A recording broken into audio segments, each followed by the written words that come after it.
நேயர்கள் எல்லாருக்கும் வணக்கம். 2024வது வருடத்தோட பிப்ரவரி மாதம் முடிஞ்சு மார்ச் மாதம் தொடங்க போகுது. அப்போ மார்ச் மாதத்தில் நமக்கு என்னென்னலாம் நடக்கும், இல்லை என்னென்னலாம் நம்ம செய்யலாம், என்னென்னலாம் செய்யக்கூடாது, நம்ம செய்ய வேண்டிய பரிகாரங்கள் என்ன, வணங்க வேண்டிய தெய்வம் என்ன, எது மாதிரியான ஒரு வாழ்க்கை முறை அப்படிங்கிறது நமக்கு அமையும்.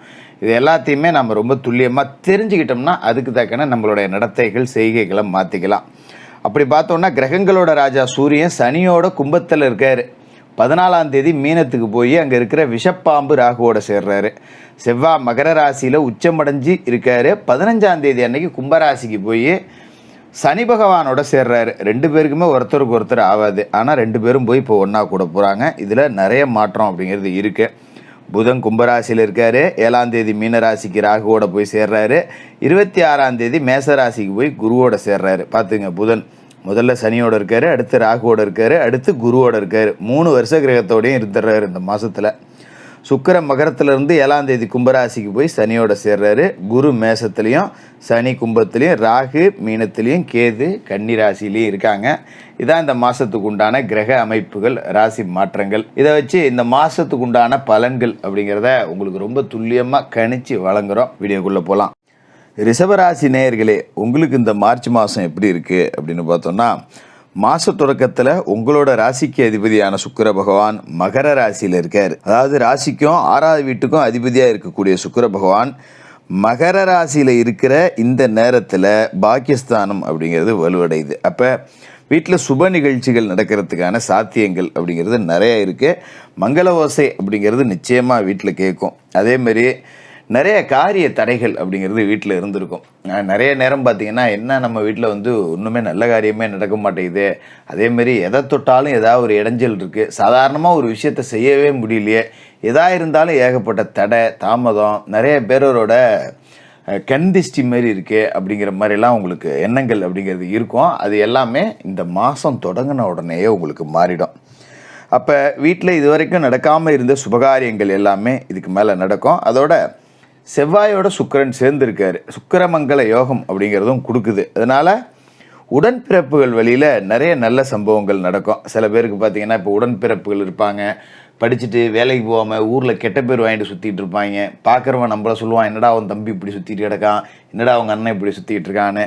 இதனால் நம்மளால் ஒரு விதமான சலிப்போடு இருப்போம். இவனாலே எனக்கு பெரிய தொந்தரவாக இருக்குது, எங்கேயும் ஒரு வேலைக்கு போய் தொலைய மாட்டேங்கிறான், நான் இவ்வளோ தூரம் கஷ்டப்பட்டு குடும்பத்தை காப்பாற்றுறேன், இவன் கொஞ்சம் நமக்கு அப்படியே ஹெல்ப் பண்ணானா நல்லா இருக்குமே அப்படின்னு இருந்தவங்களாம் இப்போ பார்த்தீங்கன்னா உடன்பிறப்புகள் நல்ல வேலை கிடச்சி போயிடுவாங்க. அதுமாரி சில பேர் பார்த்திங்கன்னா உடன்பிறப்புகளுக்கு திருமணம் ஆகாமலே இருந்திருக்கும். ரொம்ப நாளாக வரன் பார்த்துருப்பீங்க, ஒரு மாப்பிள்ளை பார்த்துருப்பீங்க, அக்காவுக்கோ தங்கச்சிக்கோ கிடைக்காம போயிடும். அதுமாரி பார்த்திங்கன்னா தம்பிக்கோ அண்ணனுக்கோ ஒரு மாப்பிள்ளை பார்த்துருக்கீங்க, கிடைக்காது. வீட்டில் பொம்பளை பிள்ளைய வச்சுக்கிட்டு நம்ம எப்படா கல்யாணம் பண்ணுறது, வீட்டில் என்னோட வயசில் மூத்தவன் இருக்கான், அவனுக்கு கல்யாணம் ஆகலை, நான் எப்படா கல்யாணம் பண்ணுறது, இப்படி உடன்பிறப்புகளால் தடை தாமதமாக ஏற்பட்டுக்கிட்டு இருந்த சுப நிகழ்ச்சிகள் இதுக்கு மேலே நல்லபடியாக நடக்கும். அப்போ கூட உள்ளவங்களோட வாழ்க்கை அப்படிங்கிறது நல்லபடியாக செட்டில் ஆக போகுது அப்படிங்கிறது தான் சொல்லுது. அதோட பார்த்தீங்கன்னா மாதம் தொடங்கி 8ஆம் தேதி கும்பராசிக்கு சுக்கிரன் போயிடுறாரு. ராசிக்கு அதிபதி 6வது வீட்டுக்கு அதிபதி சுக்கிரன் தொழில் ஸ்தானத்துக்கு வராரு. அப்படிங்கும்போது நீங்கள் செய்யக்கூடிய தொழில் அப்படிங்கிறது ரொம்ப சிறப்பாக இருக்கும். வரக்கூடிய நன்மை தீமைகளை பற்றி கவலைப்படாமல் உங்கள் வேலையை நீங்கள் செஞ்சுக்கிட்டே இருங்க. நம்ம யாருக்கும் துரோகம் பண்ணல, நம்ம யாரையும் ஏமாற்றலை, நம்ம வேலையை நம்ம பார்க்குறோம். அதனால் பக்கத்து கடைக்கு வியாபாரம் பாதிக்குதுன்னா நம்ம ஒன்றும் பண்ண முடியாது. எனக்கு 10 ரூபா லாபம் போதும், நான் 10 ரூபாய்க்கு விற்கிறேன், உனக்கு கூட லாபம் வேணா நீ கூட வச்சு விற்றுருப்போம், எனக்கு அதை பற்றி கவலை இல்லை, நான் என் வேலையில் நேர்மையாக இருக்கேன் அப்படின்னு சொல்லிட்டு நீங்கள் எதை பற்றியும் யோசிக்காமல் வேலையை செஞ்சுக்கிட்டே இருங்க. காசு பணம் அப்படிங்கிறது ரொம்ப அற்புதமாகவே கிடைக்கும். அதுமாதிரி நிறைய தொழிலில் புது யுக்திகள் எல்லாம் புகுத்துவீங்க. வாடிக்கையாளர்கள் உங்களை நோக்கி ஈர்க்கப்படுவாங்க. இதுமாதிரி கண்ணும் கருத்துமாக பார்த்துப்பீங்க.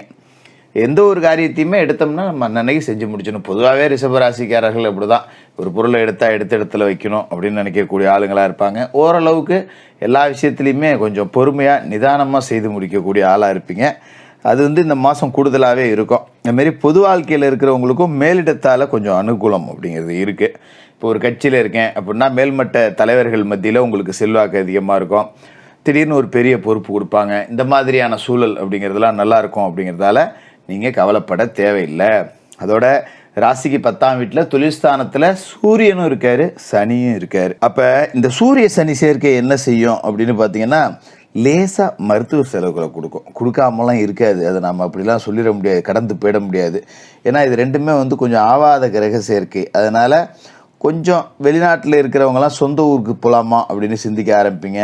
சில பேர் இங்கேருந்து வெளிநாட்டுக்கு போகலாமா அப்படிங்கிறதையும் சிந்திக்க ஆரம்பிப்பீங்க. ஆக மொத்தம் கடல் கடந்து போகக்கூடிய யோகம் அப்படிங்கிறது இருக்குது. அதோட முக்கியமான விஷயம் என்ன அப்படின்னு பார்த்தீங்கன்னா, இந்த மாதத்தில் 14ஆம் தேதி அன்னைக்கு சூரியன் சனியை விட்டு பிரிஞ்சு மீனராசிக்கு போயிடுறாரு. அப்பா ஒரு பகை கிரகம் பிரிஞ்சு போயிடுச்சு அப்படின்னு நினைக்கிறப்ப 15ஆம் தேதி செவ்வாய் கும்பராசிக்கு சனியோட சேர்றாரு. அப்போ இந்த 2 பகை கிரகங்களும் சேர்ந்து எந்த இடத்துல சேருது? தொழில் ஸ்தானத்தில் சேருது. அப்போ ஒரு பெரிய கண்டம் அப்படிங்கிறது இருக்கா ஜோசியரை அப்படின்னா, நம்ம தொழில் ஸ்தானத்தில் இந்த பாவ கிரக, அதாவது ஒருத்தருக்கு ஒருத்தர் ஆகாத கிரகங்கள், பகை கிரகங்கள் சேருது. அப்படிங்கும்போது புது தொழில் தொடங்கிட வேண்டாம், அதில் கொஞ்சம் கவனமாக இருந்துங்க. ஏதாவது தொழில் வச்சுருக்கேன், அதில் வேறு ஏதாவது விரிவாக்கம் செய்கிறேன், இன்னும் 10 ரூபா கடன் வாங்கி முதலீடு போடலான்னு இருக்கேன், அப்படி யோசனை இருந்ததுன்னா இப்போ வேண்டாம். அது ஒரு பெரிய கண்டம் உங்களுக்கு நீங்கிறது தான். நீங்கள் போட்டிங்கன்னா அது தேவையில்லாத நட்டமாகவும் போகும் வரும். அப்போ தொழிலில் புது முயற்சி அப்படிங்கிறது செய்ய வேண்டாம். அதுமாரி கூட்டு தொழில் செய்யணும் அப்படின்னா யாரும் இந்த வாடிக்கையாளர்களை சேர்க்குறதோ, வாடிக்கையாளர்களை இந்த மாதத்தில் விலைக்கு வச்சுட்டு நான் தனியாக வரேங்கிறதோ அப்படிங்கிறது எந்த மாதிரியான முடிவுகளும் 15ஆம் தேதிக்கு பிறகு நீங்கள் எடுக்கவே கூடாது. அதில் கொஞ்சம் உறுதியாகவே இருந்துங்க. அதோடு பார்த்திங்கன்னா மாதத்தை தொடங்குகிற நேரத்தில் பார்த்திங்கன்னா கும்பத்தில் புதன் சனியோடு இருக்கார். 2க்கும் 5க்கும் அதிபதியான புதன் பூர்வ புண்ணிய ஸ்தானத்துக்கும் அதிபதி அவர் தான், தனஸ்தானத்துக்கும் அவர் தான் அதிபதி. அவர் தொழிலில் இருக்கிறப்ப லாபம் நல்லா இருக்கும். அப்போ இந்த சூரியன் சனி சேர்க்கை 14 நாளைக்கு இருக்குது பார்த்தீங்களா, அப்போ கூட புதன் இருக்கிறாருங்கிறதால பெருசாக பாதிக்க விட மாட்டார். அதை பற்றி நீங்கள் கவலைப்பட வேண்டியதில்லை. ஏன்னா 7ஆம் தேதி வரைக்கும் அங்கேருந்து அவர் ஓரளவுக்கு சரி பண்ணிடுவார். அப்போ 7 to 15 சூரியன் சனி சேர்க்கையால் பாதிப்பு, 15க்கு மேலே செவ்வாய் சனி சேர்க்கையால் பாதிப்பு. அப்படி பார்த்தா எந்த ரூபத்துலையும் நீங்கள் தொழிலில் புது முயற்சி அப்படிங்கிறது இந்த காலகட்டத்தில் எடுக்க வேண்டாம். இதுமாதிரி வேலைக்கு ஆள் வைக்கிறது, புதுசாக ஆள் நியமனம் பண்ணுறது, பழைய ஆட்களை நீக்கிறது, இந்த மாதிரி எந்த முடிவுகளும் இந்த மாதத்தை பொறுத்த வரைக்கும் எடுக்க வேண்டாம். என்ன செய்கிறீங்களோ அது அப்படி அப்படியே செஞ்சுக்கிட்டு இருக்கிறது அப்படிங்கிறது தான் நல்லது. இதுமாதிரி விவசாயத்துறையில் இருக்கிறவங்களுக்கு முதல் 14 நாட்கள் ரொம்ப உச்சம். செவ்வாய் சாதகமாக இருக்கார். அதோட சுக்கிரனும் 7ஆம் தேதி வரைக்கும் சேர்ந்துருக்காரு. இது எல்லாம் சேர்ந்து விவசாயத்துறை செழிக்க வைக்க போகுது. ஆடு வச்சுருக்கேன், மாடு வச்சுருக்கேன், கோழி வளர்க்குறேன், இல்லை ஏதாவது ஒரு பண்ணை தொழில் பண்ணுறேன், இந்த மாதிரி பண்ணை தொழில் செய்கிறவங்க எல்லாத்துக்குமே காசு பணம் 10 ரூபா கூடுதலாக கிடைக்கும். விவசாயத்துலேயும் பார்த்திங்கன்னா இந்த குறுகிய கால பயிர்கள் இருக்குது பார்த்திங்களா, காய்கறி, பழம், கீரை, இந்த மாதிரி குறுகிய கால பயிர்கள் மூலமாக கூடுதல் வருமானம் கிடைக்கும். சிலருக்கு எண்ணெய் வித்துக்கள் மூலமாக லாபம் அதிகமாக கிடைக்கக்கூடிய வாய்ப்பு இருக்குது. அது மாதிரி நமக்கு எந்த விதமான உரம், ஒரு பூச்சி மருந்து, ஒரு இடுபொருள், இது எல்லாமே பார்த்திங்கன்னா தட்டுப்பாடு இல்லாமல் இந்த மாதத்தில் கிடைக்கும். விவசாயிகள் பயப்பட வேண்டியதில்லை. மாதிரி விளைஞ்ச பொருட்களுக்கு உண்டான விற்பனை விலை அப்படிங்கிறதும் சந்தையில் சாதகமாகவே இருக்கும். அப்படிங்கிறதால விவசாயிகளுக்கு இது ஒரு நல்ல நேரம் அப்படிங்கிறது தான். லாபஸ்தானத்தில் ராகு இருக்கிறதால யாராவது ஒரு குறுக்கோலியை கொண்டு உங்ககிட்ட கொடுப்பாங்க, இதை இப்படி செய்யலாம், அதை அப்படி செய்யலாம் அப்படின்னு. குறுக்கோலியில் போகிறதுக்கு முயற்சி செய்ய வேண்டாம், அது தேவையற்ற சர்ச்சைகளை கொடுக்கும். விரயத்தில் குரு இருக்கார். காசு பணம் 10 ரூபா செலவு வந்தாலும் கூட சுப செலவுகளாக தான் இருக்கும். அதை நினச்சி நீங்கள் பயப்பட வேண்டியதில்லை. மொத்தத்தில் இந்த மார்ச் மாதத்தை பொறுத்த வரைக்கும் சனியும் செவ்வாயும் சேரக்கூடிய அமைப்பு அப்படிங்கிறது ஒரு கண்டம்தான். அப்படின்னாலும் கூட 10ஆம் இடம் தொழில்ஸ்தானத்தில் சேருது அப்படிங்கிறதால பெரிய அளவில் பாதிப்பு இல்லை. தந்தையாரோட உடல் ஆரோக்கியத்தில் கொஞ்சம் கூடுதல் கவனம் செலுத்துங்க. சின்ன சின்ன பிரச்சனைனாலும் உடனே மருத்துவ செலவுகள் அப்படிங்கிறது வந்தாலும் பரவாயில்லன்னு பார்த்துருங்க, அதுதான் நல்லது. மற்றபடி தினமும் குளிச்சுட்டு விநாயக பெருமான் வழிபாடு செய்யுங்க. உங்களால் முடிஞ்ச அளவுக்கு ஏழைபாளைகளுக்கு அன்னதானம் அப்படிங்கிறத செஞ்சுக்கிட்டு வாங்க. இதை செஞ்சாலே இந்த மார்ச் மாதம் நல்ல மாதமாக இருக்கும். ரிஷபராசிக்காரர்களுக்கு வாழ்த்துக்கள்.